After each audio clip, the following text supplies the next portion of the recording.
So welcome back everyone. In this video we will understand the demonstration of our project. To understand the workflow better, here are the few folders which will help us in understanding the workflow. So the first and the foremost folder is the remaining scan folder. In this folder, this is the first folder. It contains the original CBCT scans that are kept aside before processing. These are the raw medical images collected from the data set by the dentist. These images are not directly given to the model because raw CBCT data requires pre-processing before deep learning training. So these are the data.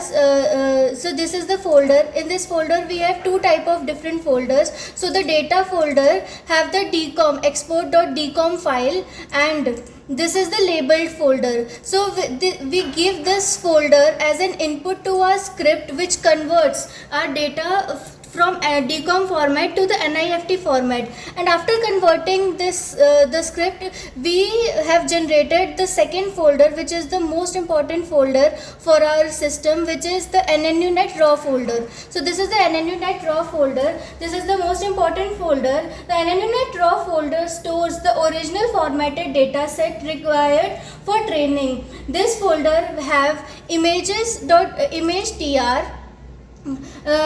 So the image tr contains the input CBCT images used for training purposes. The naming format follows the NNUNet standards. Like we have written like case underscore 4 times 0, then underscores, then 4 times 0. So this should be followed.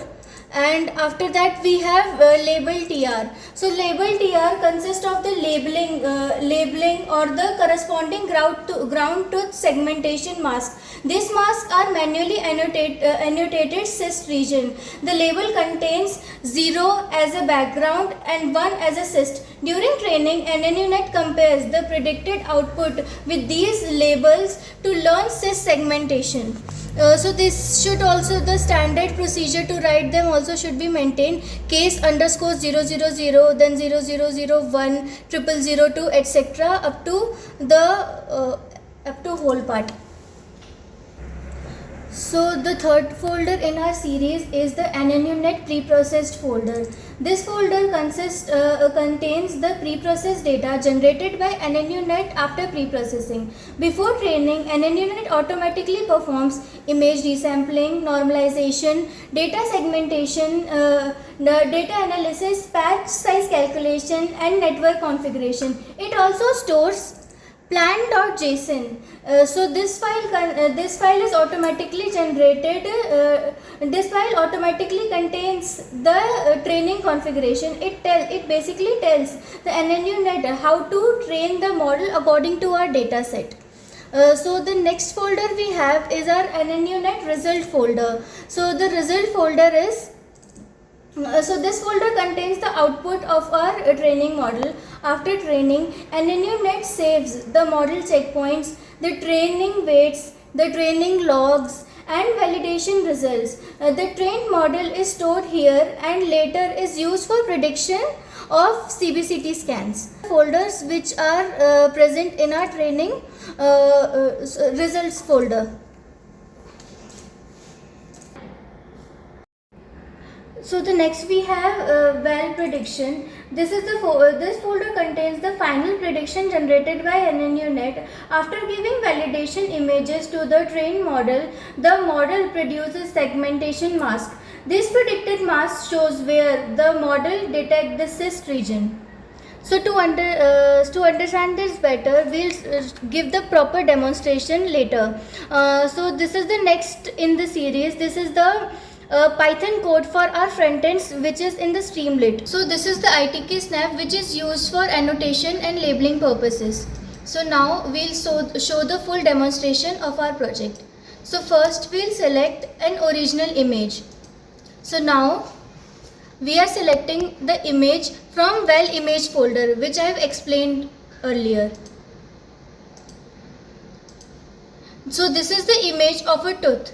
Now we will select the label for the image. Label means labeling the affected region.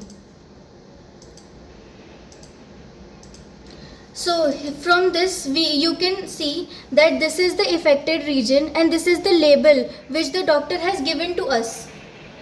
Now we'll see how our model has predicted the labeled region.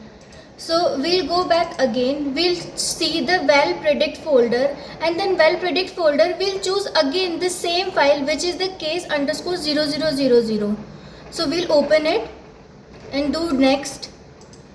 Yeah, so this is the predicted region or the label which our model has given to us. This was not given by the doctor, this is predicted by our model. So this is our front end code which is named as frontend.py, and now we'll show you the final dashboard which is generated through this code. So this is the final dashboard. Now we have to select a scan which we have to see.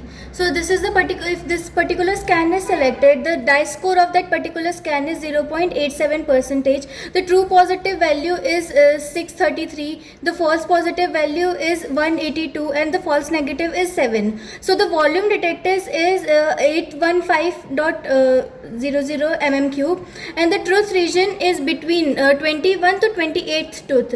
And these are the visualization. This is the original tooth, this is the ground tooth with the labeling which are the doctor gave, and this is the prediction part which our model has predicted on our own.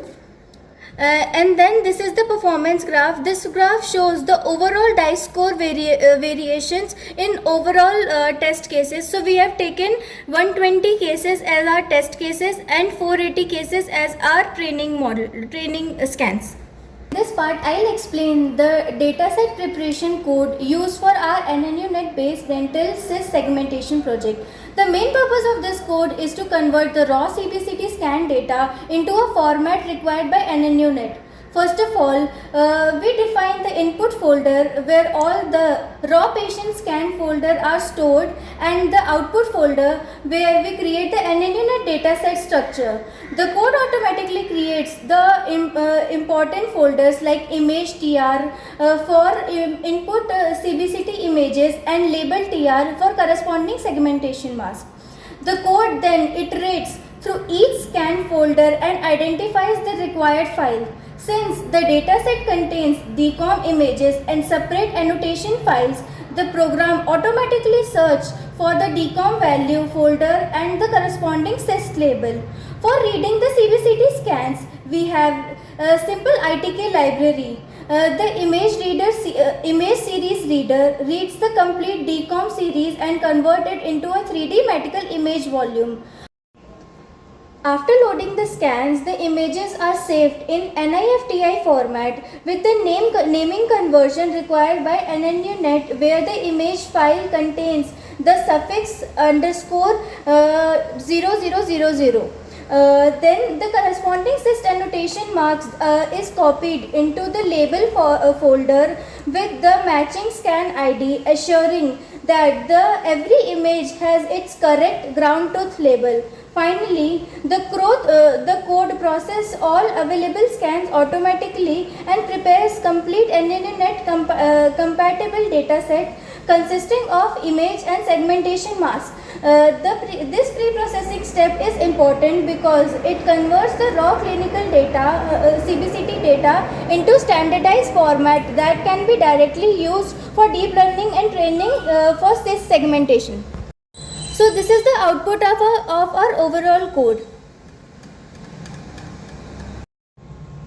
So this is the second part of our script. The main objective of this notebook is to prepare the CBCT scan data for NNUNet training and later analyzing and predicting the segmentation result. First, we start by importing the required Python libraries. We mainly use NILabel, which is a medical imaging library used for reading and processing NIFTI files. NIFTI format is commonly used for storing medical images such as CT and MRI scans. Initially, we load our CBCT scans and check its dimensions. Since CBCT data is a 3D volume, it contains multiple slices along with height and width information. Next, We prepare our data structure according to the NNUNet requirements. The NNUNet follows a specific folder organization where the image TR contains the input CBCT images, the label TR contains the corresponding ground truth segmentation mask.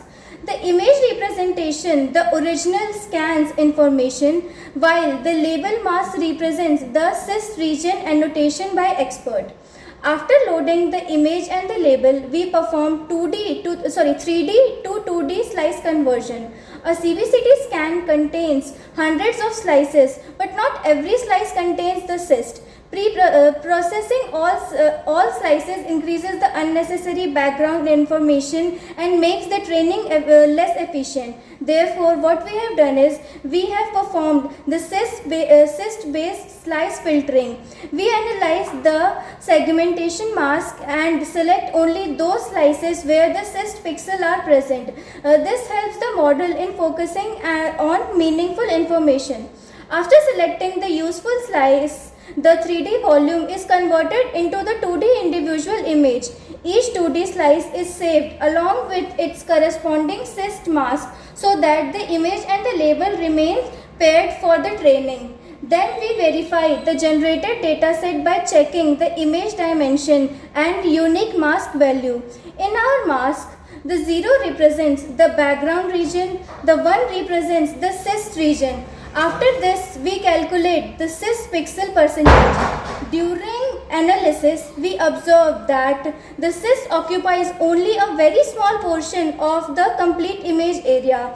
This creates the class imbalance and problem because most of the image contains the background and only a small region contains the cyst. To solve this problem, we perform the ROI extraction. The code identifies the coordinates of the cyst region and crops the image around this area. Instead of giving the complete image with a large background, we provide the model with a focus region containing the cyst. Like we have given only the 15 pixel as a background area, and after that only the cyst part. While cropping, we keep a small amount of surrounding background information. The margin is important because the model needs the contextual information to differentiate the cyst region from the normal anatomical structure. After cropping the image, we resize it into a fixed dimension so that all the input have the same size and can be processed by natural network. The processed image and mask are then saved as a new clean dataset which is ready for NNUNet training. Next, we prepare the training and validation dataset. The training dataset is used by the model to learn the cyst features, while validation dataset is used to evaluate the model performance on unseen images. After NNUNet training, we obtain the predicted segmentation mask. These predicted masks are loaded again for post-processing analysis. The prediction mask contains the detected cyst region and we extract the coordinates of the predicted area. Using these coordinates, we calculate the center location of the cyst. Based on this position of the cyst, we estimate the approximate jaw region and the tooth area. This helps in understanding the anatomical location of the cyst, like where the cyst is actually present. Since the single cysts appear in a multiple contextual CBCT slices, we group the similar prediction together based on their spatial distance. This helps in identifying the slice that belongs to the same cyst. So this was the complete workflow of our AI-based dental cyst segmentation project, starting from the raw CBCT data pre-processing to model-ready dataset preparation and prediction analysis. I hope this video helped you to understand our approach and the complete pipeline. Thank you so much for watching. If you found this video helpful, please like, share and subscribe for more AI and medical imaging projects. Thank you.